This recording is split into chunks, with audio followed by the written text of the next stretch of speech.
This channel does not promote any violent, harmful, or illegal activities. All content provided by this channel is meant for an educational purpose only. ভুতুরে voter ধরতে তৃণমূল নেত্রীর গড়ে দেওয়া core কমিটির প্রথম বৈঠকেই গড়হাজির Abhishek Bandyopadhyay. UEM Jaipur is a perfect target for prospective students aspiring for good jobs, good education with future-ready skills. 15 March জেলা নেতৃত্বকে নিয়ে আলাদা বৈঠক করবেন তিনি। আর এর মধ্যে দিয়েই কি অভিষেক বন্দ্যোপাধ্যায় বুঝিয়ে দিলেন যে দলের একটা ভরকেন্দ্র এখনো তাকে ঘিরেই আবর্তিত। তৃণমূল নেত্রী গড়ে দেওয়া কোর কমিটির প্রথম বৈঠকে নেই অভিষেক বন্দ্যোপাধ্যায়। সূত্রে খবর, ভুতুরে ভোটার নিয়ে আলাদা বৈঠক করবেন দলের সেকেন্ড ইন কমান্ড। অভিষেক যেটা বলেছে অ্যাকচুয়ালি কারেক্ট, আমি ওইটাই মেন করতে চেয়েছি।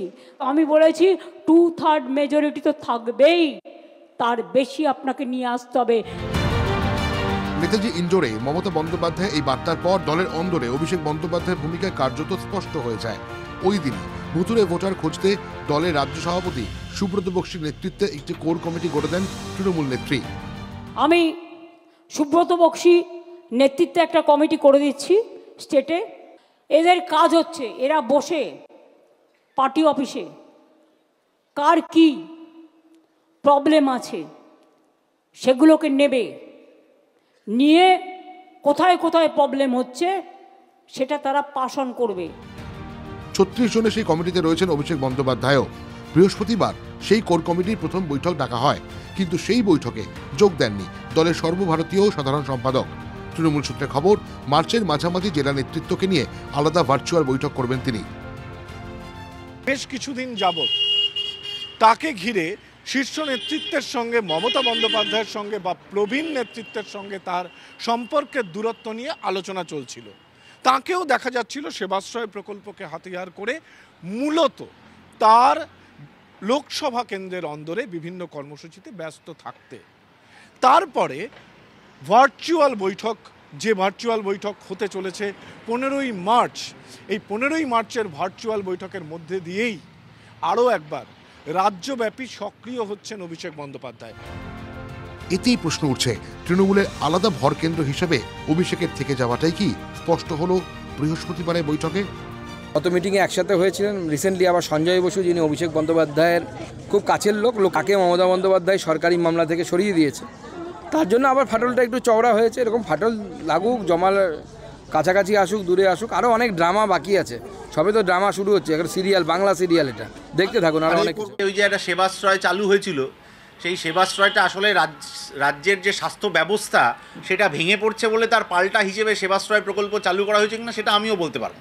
কিন্তু কথাটা হচ্ছে খুব সহজ, যে রাজনৈতিক দল নিজেদের মধ্যে এত মারামারিতে ব্যস্ত, ওকে ভাদু শেখের মতো করে দিচ্ছে, ওর কাউন্সিলরকে গুলি করে দিচ্ছে, সেই রাজনৈতিক দল সময় পাচ্ছে না আসলে মানুষের ভালো করার জন্য।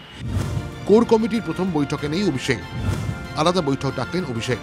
এটা জেলা প্রেসিডেন্ট চেয়ারম্যান দিনে উনি ভার্চুয়ালি করবেন, সেটা আমাদের মাননীয় রাজ্য সভাপতি সুব্রত বক্সি আজকে জানিয়েছে।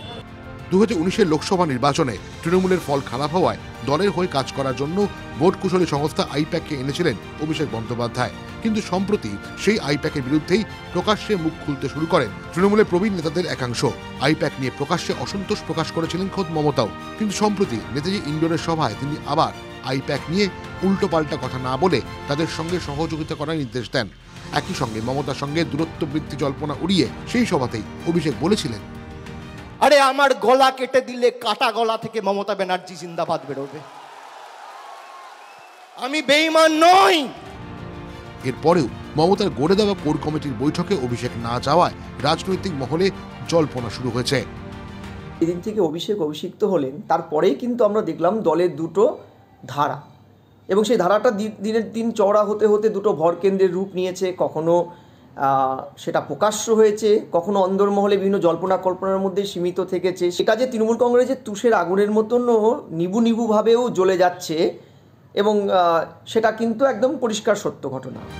যদিও তৃণমূলের একটি অংশের মতে জেলা নেতৃত্বের সঙ্গে অভিষেকের আলাদা করে বসার সিদ্ধান্ত থেকে এটা স্পষ্ট যে দলের একটা ভরকেন্দ্র এখনো তাকে ঘিরেই আবর্তিত হচ্ছে।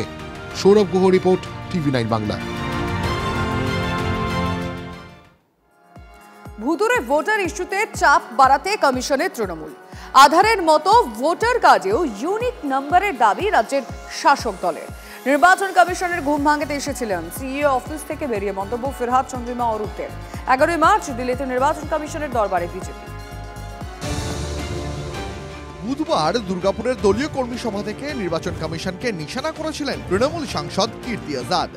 एक बार आपको याद होगा सुप्रीम कोर्ट बोला था कि पिंजड़े में बंद तोता है सीबीआई, तो ईडी को भी पिंजड़े में बंद तोता कर लिया।